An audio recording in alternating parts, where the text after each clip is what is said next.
जय जगन्नाथ फ्रेंड्स। ये हूँ पिंक टगर फूलटी तो देखा पूरा टगर फूल भाया किंतु ता रंगटी स्वीट लवली पिंक कलर केते सुंदर लगुच फूलटी देखंतु।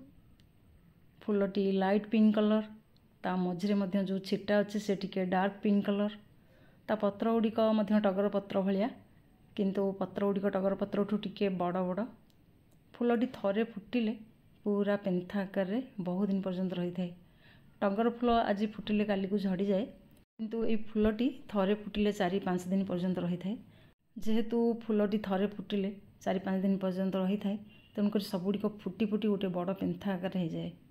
देखिपे जो फूल गुड़िक आज फुटी फ्रेश फूल केते सुंदर कलर तार आसुची डार्क पिंक कलर आउ जो गुड़िक तार साइड रे अच्छी टिके तार कलर फेड हो जाइए। जो फूल गुड़िक टिके व्हाइट लगुच से गुड़िक 2-3 दिन तले फुटी एमती भाव में फूल गुड़िक फुटिकी गोटे बड़ पेंथा आकार होता है। पिंक टगर गछ गोटे परमानेंट गछ या जदि आप नर्सरी आणुंट ताले टिके बड़ कुंड देकी लगातु। बड़ कुंड माने 12 इंच पट निहाती लगातु। 12 इंच रु बेसी 14 इंच 16 इंच 20 इंच पर्यंत पट्रे आप लगे पारे। आउ टिके बड़ पट लगे ये सुंदर भाव गछटार ग्रोथ होता है एवं सुंदर भाव फूल फुटी थाए। फेब्रुआरी मासरू आरंभ करिकी पूरा नवेम्बर शेष पर्यंत ये फूल फुटी थाए। अत्यधिक जो ठंडा पड़े मसे 1.5 मास टिके फूल फुटा कमी जाए जमती प्रत्येक परमानेंट गछर होता है से भाव में। फेब्रुआरी मासरे गछर हार्ड प्रूनिंग करंतु। वर्तमान आप गछर प्रूनिंग करें जदि आप गछरे फूल फुटुना। आउ बर्तमान जदि डाल काटिकी गछ लगा चाहते ताले बर्तमान बहुत सुंदर समय ये समय डाल काटिकी नुआ गछ करनियंतु। प्रत्येक पेंथारे केते सुंदर भाव फूल तो फुटी ता सहित कढ़ मध्य अच्छी बहुत बड़ बड़ कढ़ अच्छी जोड़ा कि आगु दिने 2 दिन पर फूल फुटिबो। ता सहित देखुथिबे एकदम छोट छोट कढ़ बहुत छोट छोट कढ़ मध्य भितर अच्छी तेणुक यही पेंथा गुड़ाक आगु को बहुत दिन पर्यंत आहरी फूल फुटिबो एवं प्रति डाल रे नुआ नुआ कढ़ मध्य बाहरी आसुची। देखुथिबे एठी गोटे डाल रे देखंतु एकदम नुआ कढ़ बाहरी आसुची। आउ एई पेंथा गुड़ाक आग को बहुत दिन पर्यंत फूल फुटिबो। जो पेंथारे बर्तमान आम फूल देखुचे से भाया बड़ बड़ आकार रे पेंथा है यही फूल गुड़िक फुटिबो।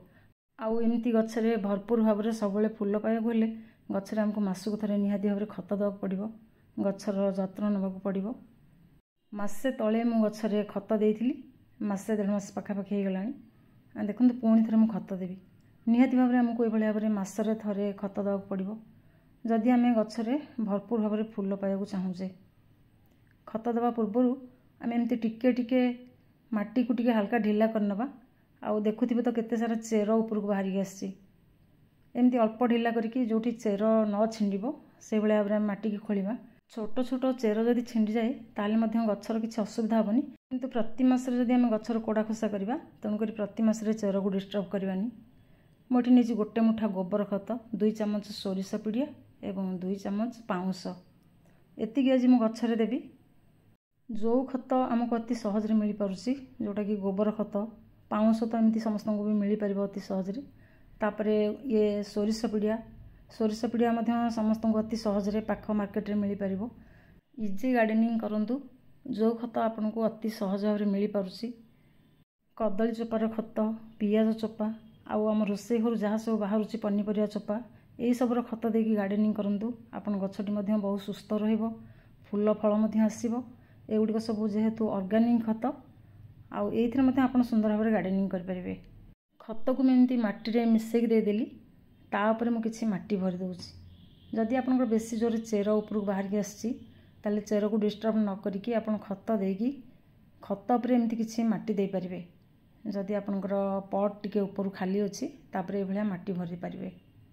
खत दे सारा पर गछ को बर्तमान नहीं डायरेक्ट खरार रखीदेवी जो 4-5 घंटा खरा गछ को मिलूथिबो। जेहेतु ये परमानेंट गछ गुड़िक आउ पूरा वर्ष सारा फूल आसी थाए तेणुक याकू प्रचुर खरा दरकार। दिन सारा खरा गछ को दिंतु आउ मिनिमम खरा तो गछ को 4-5 घंटा निहात दरकार। आग को नवेम्बर मास शेष पर्यंत ये गछरे सुंदर भाव में फूल फुटिबो जो पर्यंत अत्यधिक ठंडा न पड़ी। गछ को वर्ष सारा फूल रे भरपूर रखा चाहूले ଏଇଭଳି ଭାବରେ ଗଛର ଯତ୍ନ ନିଅନ୍ତୁ। ନିହାତି ଭାବରେ ମାସେରୁ 1.5 ମାସ ଭିତରେ ଗଛରେ ଖତ ଦିଅନ୍ତୁ ଏବଂ ଗଛକୁ 4-5 ଘଣ୍ଟା ଖରା ପଡ଼ୁଥିବା ଜାଗାରେ ରଖନ୍ତୁ। ଆପଣଙ୍କ ଗଛରେ ମଧ୍ୟ ବହୁତ ସୁନ୍ଦର ଭାବରେ ଫୁଲ ଆସିବ। ଆଜି ପାଇଁ ଏତିକି। ଭିଡ଼ିଓଟି ଯଦି ଭଲ ଲାଗିବ ଗୋଟିଏ ଲାଇକ୍ କରିବେ, ଗୋଟିଏ ସବସ୍କ୍ରାଇବ୍ କରିବାକୁ ଜମାରୁ ଭୁଲିବେନି। ପୁଣି ଗୋଟିଏ ନୂଆ ଭିଡ଼ିଓରେ ଆପଣମାନଙ୍କ ସହିତ ଦେଖାହେବ। ଜୟ ଜଗନ୍ନାଥ। Happy gardening.